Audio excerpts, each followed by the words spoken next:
Hello, and welcome to Book 4, Chapter 20 of You Should Be Reading. This week, I'd like to talk to you about a book that I don't actually have a physical copy of. Um, I'll pop it up here right now. That's right. We're going to be talking about Tintian. I think it's Tintian or Tinchan, if it's pronounced that way. I'm not sure. Tintian and the King's Claw, the omnibus edition, which has all four parts in one by M.H. Questis. Now, this is a book that I was turned on to by the author themselves, uh, as they are a member of a forum board that I frequent, and they had mentioned it, that they had done this book, and I was like, let me have a look at it. You have a link to it. And so far, the only link that they had that I could find was to the Kindle version from the Amazon store. So I downloaded the Kindle app on my phone for free, and that's how I read it. And what is it about? Well, here's the thing.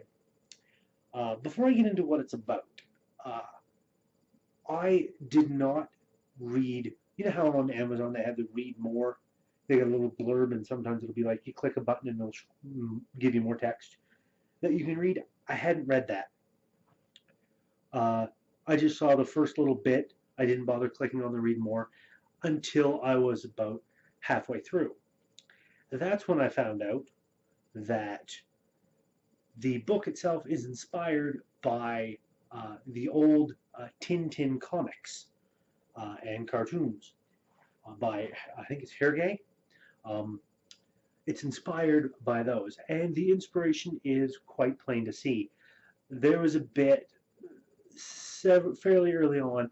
I was reading it, going, these characters seem kind of familiar in a way. There's some familiarity here, but I couldn't put my finger on it until a certain scene, and then I was like, wait a minute, this definitely sounds familiar.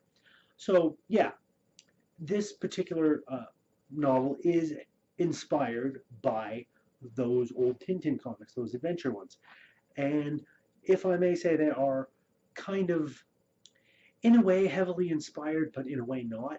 The inspiration is very much in the tone and the way the story is being told, as well as some similarities in the main two characters, and I think a couple of side characters as well. There's some similarities there, but that's kind of where it ends, because the story itself overall is very, very different than those old comics. I'll explain. You see, Tintin and a King's Claw uh, basically takes place in space. It's a space opera, uh, inspired by those old Tintin comics by Hergé. So it has that same general feel, even though it's this big, sprawling space story with the heroes hopping around from space stations to worlds to all the way to Mars, in fact. And it's really quite interesting. And I liked that about it. Now, in terms of any sorts of uh, copyright infringement or identity infringement or anything like that, I can't really weigh in on. I'm not an expert on that. Far from it. The farthest thing from an expert. So I don't know if that's the sort of thing. I had discussed it a bit with a friend of mine. He mentioned that Amazon might, like, if they are ever contacted by the estate of Hergé, that they might just decide not to sell the product. It might go no further than that. I don't know. I don't even know if this is in the running for that. And I'm not saying that it is infringing on these things. I can see the inspiration uh, in this story. So there is that much. Specifically with the two main characters, you have Lei Tintian. I always wanted to pronounce it when I was reading it Tinchan, as if it was almost an Asian surname. But you have Lei Tinchan, who is this intrepid little adventurer type lady with some serious fighting skills. And then you have Captain Mills-aboard, who Tintian runs into fairly early on, and they start traveling together. She used to be the captain of a ship. It was taken from her. There's a big bad guy going around from pretty much the very beginning, and some other things. So it was quite that's actually where the Captain Mills-aboard, that lady, she is the one that really tipped me off to this being inspired by Hergé's work before I actually read and found out that it was. um, so yeah, those two characters are very much, um, very heavily inspired, I find, from the old Tintin comics, even though they are both women, and the main two characters from Tintin are both men. So it's kind of a gender swap, uh, Tintin in space almost, but not quite, because there's some differences. There's some, like, I'm no expert on the Tintin comics, I don't know, but there are, I think, enough differences involved so that this could be considered an homage to those works instead of anything else. And it's about these two ladies and trying to figure out what this big bad guy is up to and traveling around in his wake with them always seeming to be a step ahead. Um, and the story is quite charming. It is delightful, easy to read, and just really a light-hearted, charming adventure romp.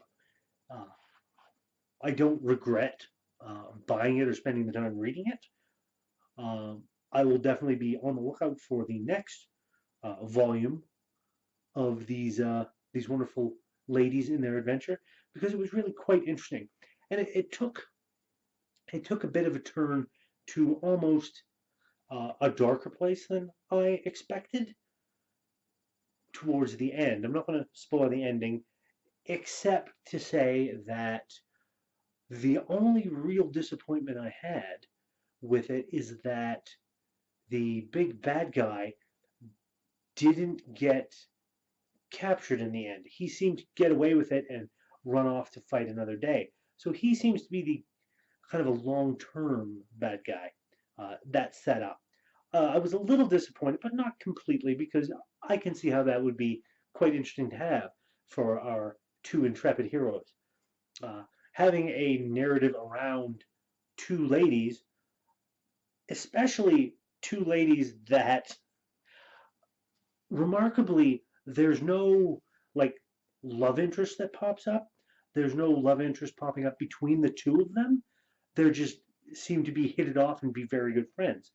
And that really, I was surprised because I mean it's amazing. It's so ingrained. You're expecting that yeah, you've got someone this kick-ass lady who is your main character. So obviously there's going to be a love interest, right? Well, nope, didn't happen, and that surprised me. It shouldn't, but it did, and it surprised me in a good way. So I quite liked that. The fact that the entire thing is available for Kindle, I bought it for like $4, so it's fairly cheap.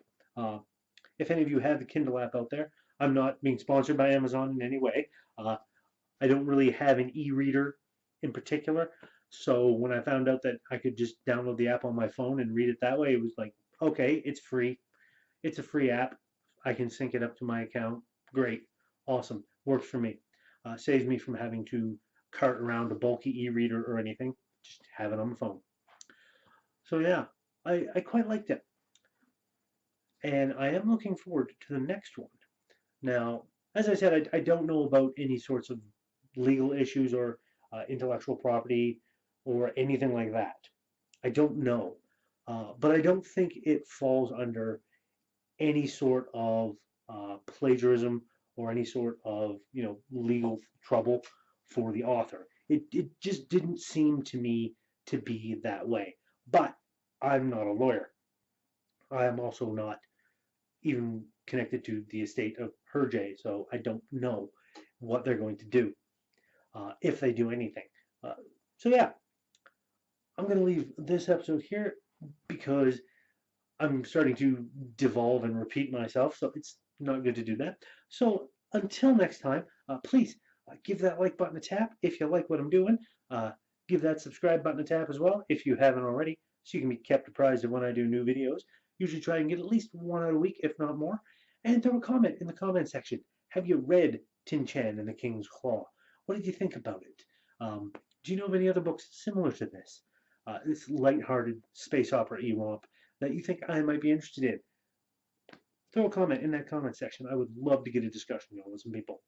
And until next time, remember, you should be reading Tintian and the King's Claw by M.H. Questis. And I'll see you next time.